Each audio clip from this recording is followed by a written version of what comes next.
Right, so welcome to show 16, I think it is. I mean, I lost John there. Okay, oh, you're there, John. No, I'm still here. I just need to grow a bit. Yeah, now I'm back. Okay, there you go. Oh, I'm working over your graphics there. Turn that show down. So yeah, back to the three stages. My name's Simon Lovesey. I'm joined by John Emmett. I think changes in the UK this week, wasn't there? Yeah, I think so much change that I think unfortunately the relevant websites have broken. But there's still plenty of time for people to find the information they need to for December. Yeah, so a lot of activity on the Restart Sailing group, but today the three tiers were announced, or they tried to announce them, but 60 million people trying to find out what tier they were in, so that didn't go too well, but I think it's now understood what tier we're in. So we're still in lockdown 2, I think, aren't we? Yes, I mean, hopefully this will be the last one, and we're going this tier system because it does make a lot of sense for people who are in a low risk area to have more freedom than the high risk. Yeah, so from next week in England, we go into our three tiers. Tier 1, medium alert. It only really applies, I think, to the Isle of Wight, Cornwall and Sea Isles, doesn't it, I think? Yeah, no, that's very few places, unfortunately, but Yeah. Then tier 2, quite a lot of us, and then tier 3. yeah. But encouragingly, I think sailing comes out all right in all three, doesn't it? Yeah, well, I think there's a recognition that sport is important for both physical and mental well-being. But if you look at sailing specifically, when you're actually on the water, that's probably the best ventilated environment that you could have. So I think that's really clear. It's just when we're on shore, we need to be careful. And obviously, if you start thinking about clubhouse settings, that's where you would need to be very careful. But I think people are probably aware of that now. And I've got a slide later on making a few suggestions just to how to do things in the safest way. Yeah. Okay. Just see if we can. Hi guys. Oh, sounds like we got Doug. we have a very large coming. Large. Okay, not sure Doug's in the call yet, but we'll bring Doug in a minute. Okay. Oh, I preempted. I am, but are you already in the call? Are you already in the broadcast? Yeah. There we go. So there we're joined by Doug Latter, the chairman of the solo class. I think not quite a black flag there, was it, Doug, on that start? I can't be accused of being early this time. Yeah. Okay. So we'll come back to the wonderful solo class in a minute, Doug. We're just catching up on a few things. So last week, John and I were very busy with the tech webinars, weren't we? I think around 4 webinars over different subjects. Yeah, and I think the thing with the technology, regardless of the COVID situation, it's just a good way of, there's good ways of doing things. And if you can run races using fewer people, I think, that's only a good thing. And it does sort of neglect everyone having to stand outside in the cold to hear a briefing. If you can just have it on your phone over WhatsApp or whatever. Yeah. So I think the COVID situation, as we saw over a number of case studies over the 4 days, has really accelerated the adoption of sailing. The tracking side of things, it's very nice, obviously, from a coaching perspective, because you can think what went well and what went wrong. But actually, I think it's probably very good for, I don't know if spectators is the right word, but the people who want to follow the event. Yeah, spectators, online or, well, less on the shore these days. But so we basically be putting those webinars together as little replays in the next sort of week or so. Got lots of notes and things like that, and plan is to rerun that, I think, in January, because I think we had a good time talking to each other and learning what was going on. My understanding was quite a few things were taken offline as we progressed, so yeah, looking forward to seeing. Yeah, so one of the things that came out was the putting together a national volunteering database, so allowing people to sort of put forward their volunteering offers, and clubs and classes to ask for volunteers. It seems to go down well. And the centralised calendar. And the centralised calendar, yeah. And that's actually getting a number of classes putting their events in there and clubs, and that's starting to go well. And getting stories of clubs actually using the calendar to make contact with clubs to see if they can book events. So already we've and that's good for sailors and for volunteers. because there's yeah. only a limited number of both. Yeah. So this week was due to be the start of the Seldon Seljuk Winter Series. Unfortunately, the lockdown put a bit of a kibosh to that, and but we managed to have a virtual gathering, which actually John, you joined us with, isn't it? And already saw 5,000 views for the Draycott Dashed, as we called it. There's a chance to look back over the 10 years of the event, the highlights, and even some controversy. But that's now under the video library if people want to find out what went wrong or what happened over the last few years. Yeah, and it was really nice just to have a great big variety of people, because it shows what the events are like. Yeah, so this screen here is actually John Holt from the Craig City Academy, and they'd be due to be joining us. I think Daci next event, but they've got a team of 420 sailors, I think, and lasers and radios, I think, John, I think. Yeah, onwards and upwards, and it's interesting that obviously they've done a fantastic job, and I think they've just exceeded their expectations at every point. So it's really encouraging. We're pleased that their dinghy team's joining us and trying to get some good experience for the winter series. So next week we've got the Datchet Flyer. We're on the runway. We're ready for takeoff. Datchet is just need water. Is that correct? Just need water. Yes. That picture was last year. And we can see the water lapping around Windsor Castle there. So famous backdrop for us. Datchet actually is in a very low incidence. I mean, it's one of the lowest, I think. And strange, isn't it, to have such a low incidence and then just up the road in Slough, where you've got high population density, I guess. It's a very different situation. So well, it is. It's all to do with the density of population, deprivation, and things like that. Datchet is in the borough of Windsor with the castle. So I believe they have some money there, so I think that's helped them in their COVID sort of thing. But fortunately for us, the Datchet, they're in Tier 2, so that means we're good for going. We've been working with the club today, trying to get sort of numbers, but one of the challenges is actually that they're lacking in water a bit. So it's actually not COVID that's going to be. Yeah. People would always be happy to have a small event, as it were, rather than no event. I mean, that's something which was really. Yes, and I think and the club are very much up for it. So I've been speaking to Gabrielle, the manager there today, and sort of some of their.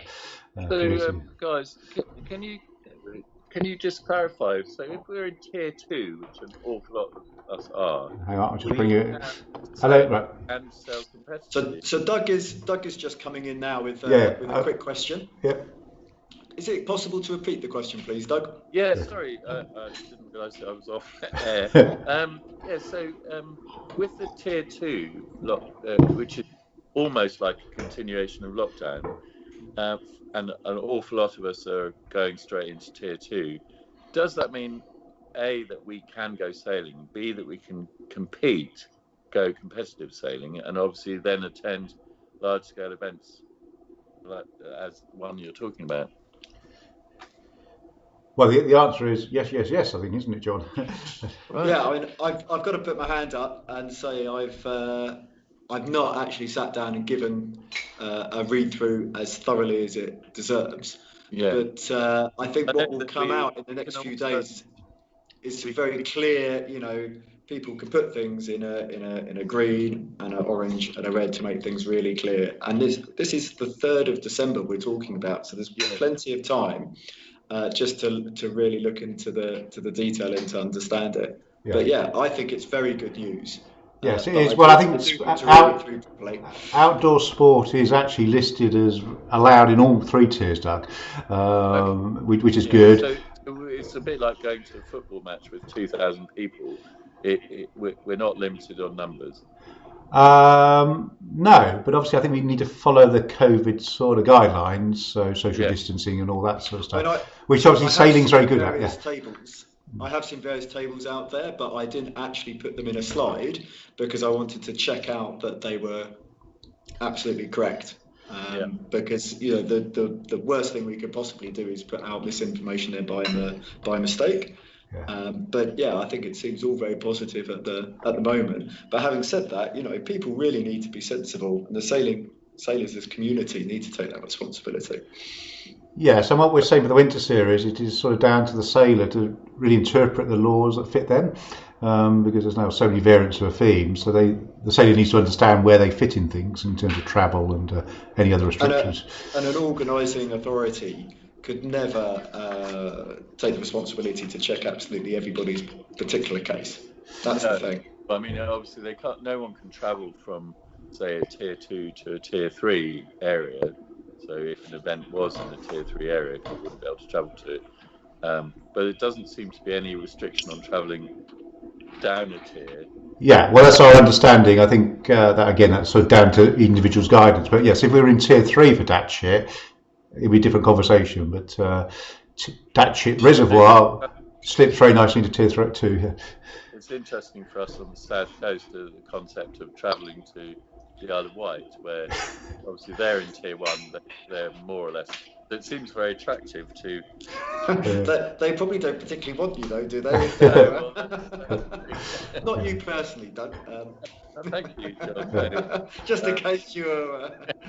Yeah. I'm more thinking about it'd be quite nice to go over there for lunch, But I'm sure that the wall may appear in Cornwall, for example, where they probably don't really want us there either. But I think people should think quite carefully about the purpose of travel.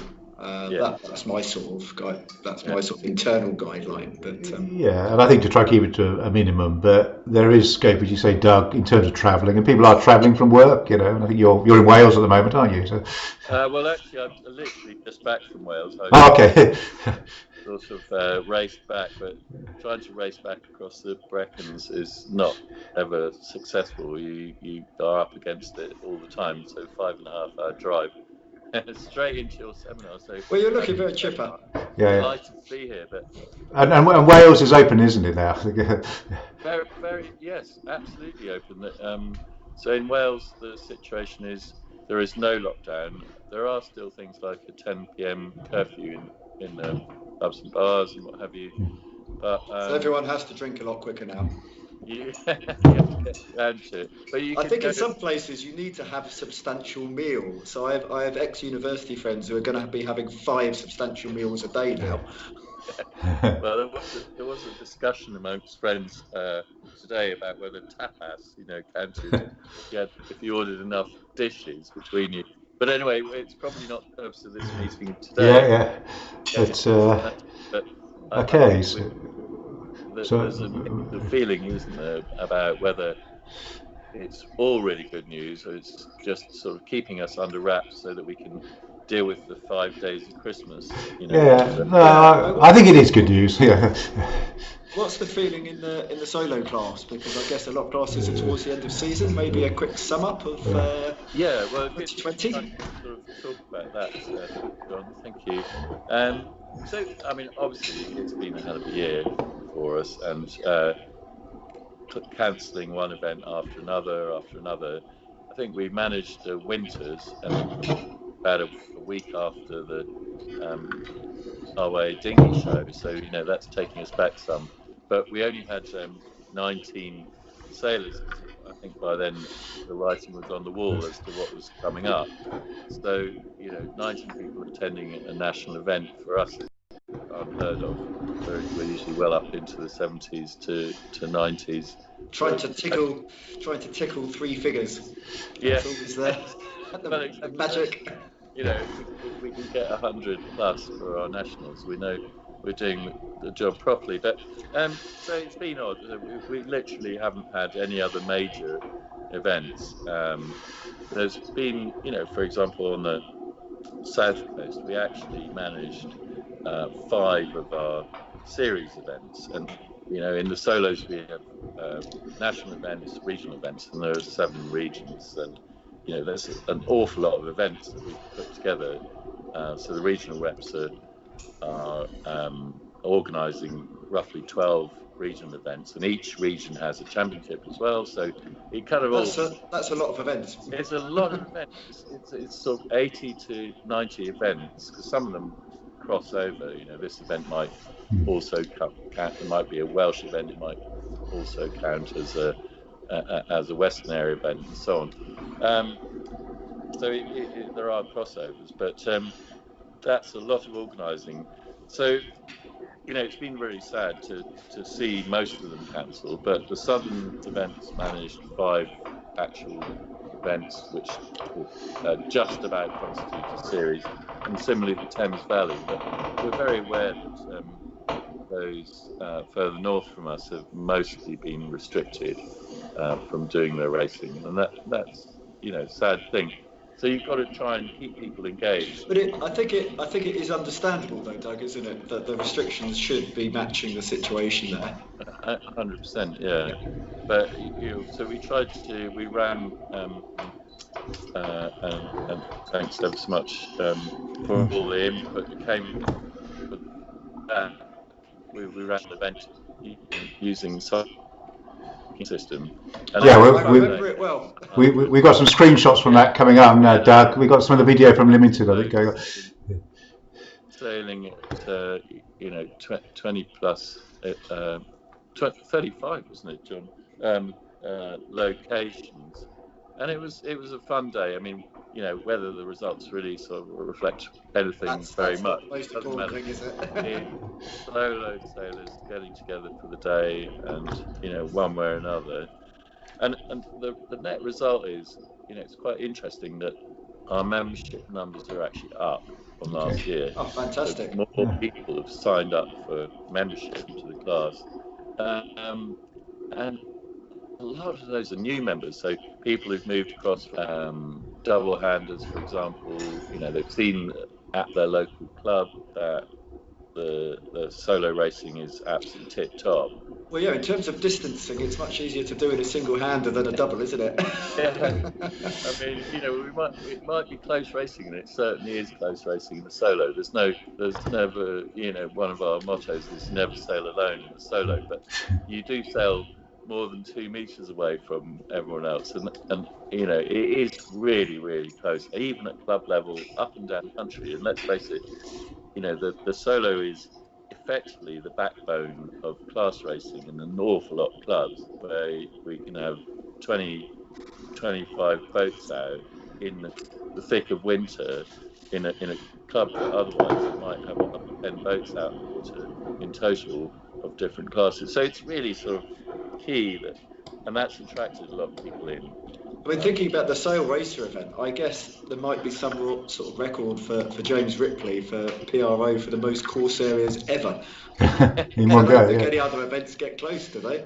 Yes. Yeah, well, yeah. I mean, if he had been physically blowing the whistle, that's not what PRO does. he would have been out of breath anyway. But it was a great job, and we really appreciated it. I think it's more a bit of fun than anything else, but it reminded us all that we're all doing the same thing. Well, and that was the feedback we had, Doug, that it was the engagement people had with the class, which they'd been missing and so forth. Absolutely. It was fun because several people at different clubs took it on themselves to do a bit of their own, amateur PR, and it was great. Why not? We got some videos, we got some film, we got some photos, and John, you pulled it all together nicely, so that was really great.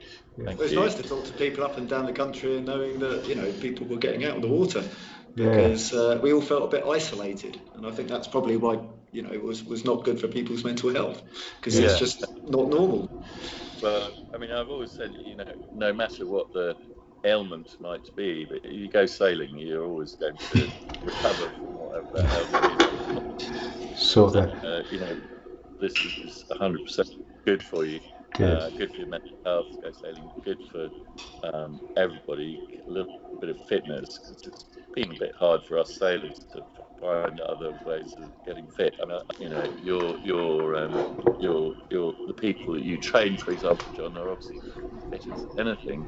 I know. I was struggling to put the boat on the roof at the end of the day, which was a bit of a shock to me. Yeah. And I understand, Doug, that boat building's going well, isn't it? Well, there's some interesting developments also in that sense in the class, in that JP packed up building. Synergy Marine have picked up the JP mould, and so they're now building brand new solo on behalf of P&B. So there's I think to my knowledge, there's certainly 2 are out of the mould and being fitted out. But knowing solo builders, they could be building them fairly quickly because demand is right up there. It's really sort of. Well, that's fantastic for the long term, isn't it? It really is. Yeah. Very sadly, we lost. Was it beer? Yeah. Boatyard at Beer, and that is a real shame for all the classes that they built beautiful boats for. But I understand, of course, also that it was for personal reasons. It's not for me to discuss that here, but so we'll miss the Boatyard at Beer boats. But internationally, we also hear about a builder in Holland who's pretty keen to start building there, and of course the fleet has grown quite a bit over there. Apparently in Holland, the Finn sailors were disenchanted with the competition that they were being offered, and a lot of them started. Oh, right. Do they not have to go on a big diet? Well, things yeah. There is that, but I know Charlie's obviously an ex-Finn sailor, just cracking off there in the background. I hope he's not cracking off. Okay, the different term. But you're watching video. Yeah, we changed another video. I think this is the Nationals, isn't it, from a few years ago? Oh, there he is. Yeah. I saw my good friend Gareth Griffiths just popped up the other day. I thought it was joining the show. I just realised it was the video. It's worth saying, that you can set up a solo to sail it fairly competitively, anywhere between 70 and 90 plus kilos. So there's a combination of different stiffness and mass, different sail cuts. So you're telling me I should have put on 3 kilos for the solo nationals? Well, you did pretty well, John, for a guy who hadn't really sailed a solo much. It tried to drown me the first time. You were saying some things, weren't you? But yeah, remarkable. So that's another great thing is that internationally in 2020, the solo class grew not just in the UK but also quite significantly in our longest-standing international fleet in Holland. The Portuguese boats, the number of boats there, grew from 15 to 38. They pretty much mopped up the second-hand market for solo. Sorry, say that again. The Portuguese fleet. So right. Okay. I'm in Portugal at the moment. The one fleet in Lagos. Yeah. Well, that's not very far away from me, where I am at the moment. Is that where you are, is it? I'm Villamora, but yeah. Okay, well, it's just up the road, yeah. Yeah. I thought you were looking quite sort of, a bit more healthy. I just need a wash, don't worry. Right. But yes, after this, I'll put you in touch with them and see if you can get a ride, John. Or you could, train a few of them. Not too much. Not too much. There was a couple of them. Well, there was one guy who was extremely quick at we call it the Nations Cup because we're almost the right number of countries now competing to be an international class, but changing to an international class is a whole nother ball game. But the leading boat from Holland, he was absolutely rocket fuel, fast at times, and certainly put a lot of people noticed him. And interestingly, the reputation of the solos about older aged people sail them. Ones like me, for example. But this. That's why I thought I was getting that sort of age to join the class. Yeah. Thanks, John. Yeah, no, but I mean, is only 23, and actually, if you remember the nationals that you took part in, John. Oh, Finley. Last year, there was an awful lot of, there was a couple. There was number 2, wasn't it? Yeah, Finley did a very good job. Age 17 or 18, 17, isn't it? Something like that, yeah. Nearly took. Absolutely stunning. So long may that last. And our focus really in the class association is towards pushing for next year. we're all, I think, fairly confident at some point we're going to be released back on the water. We can do events, and so we've already got the whole program sorted out. All 85, the combination of local and national events, they're all in the calendar. They're starting to go on the website as final confirmations come, but they're all in our planning calendar already. So we've got a few targets, which is, we've got some major ones, which is the Nations Cup, which is this year's cancelled Nations Cup. It's going to be in Medemblik in Holland. Like the games. It's your 2020 Nations Cup in 2021. Yeah, exactly. Yeah. We've got a phenomenal nationals set up for Mounts Bay, and we're all looking forward to Mounts Bay. I mean, it's legendary stuff, isn't it? Really world-class venue. Just a lot of people wanted to be down in the southwest this year, and I think it's good that people just rearranging things. Yes, and in the solo class we call it the Pusinelli Trophy, which is to honour one of our greats of the past. And as we were able to go to East Lothian this year for our nationals, we've set up to do our Pusinelli Trophy up in Scotland, and so all those who missed the trip this year will be able to take the drive up, hopefully. Well, they will, let's face it, and we're going to enjoy that venue too. But there's a whole array of events, and everyone's really excited, and we just can't wait to really get going again. Yeah. Good. It's really nice to hear. I'm just going to go through a few little tips for people sailing in the winter. I'm actually hoping this is going to have a positive effect on winter sailing. If people haven't been able to do as much sailing as they would like to this year, maybe they'll do a little bit more sailing this winter. And certainly now we have the opportunity that club grounds should be open. I think that's good.